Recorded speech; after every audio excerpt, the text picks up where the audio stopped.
it's the belief and assumption that there's a such thing as common sense. So the first thing I have to help people understand is that there's no such thing as common sense. Mm-mm. Your thought process and your philosophies are all learned behaviors. And all common sense, if we really think about it, to us means everybody knows that.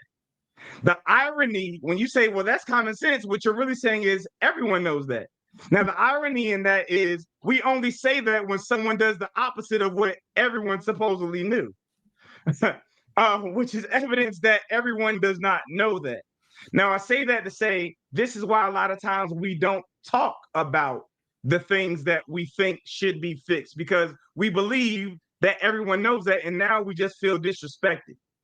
So I want to start with that. So typically we don't bring it up because we think that it's obvious, and because I know it, you know it, and you're just deciding not to do it. Thus, me saying, how can you say you don't love someone and you don't recognize that I look like a totally different person when I come home?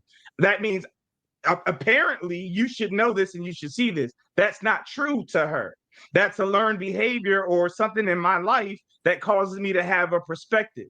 So the first thing I tell people to do is if you think something is common sense, that's exactly what you need to discuss at that moment. You need to say, and this is how you do it because it's in your presentation. So what I teach people to do is say, hey, when you did this or you didn't do this, this is the way I took it. Is that the way you meant for me to take it? Now, this person, and what you're going to do is 9 times out of 10, they can be like, whoa, that was way off. That is not what I meant when I said this or I didn't say this. And then they're going to counter with their perspective and their point of view. Now you understand where they're coming from. You've gained intimacy and wisdom on how they look at things from that point of view. And you might adopt their philosophy or thought process now.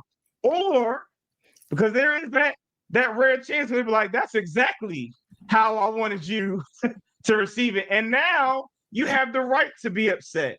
Right. Now you have the right to say whatever it is that you were ready to say or you had built up or whatever and get whatever it is off your chest because they've validated your assumption, which was a negative one towards you or an attack towards you. And you need to check Yeah. whatever that is in that particular moment.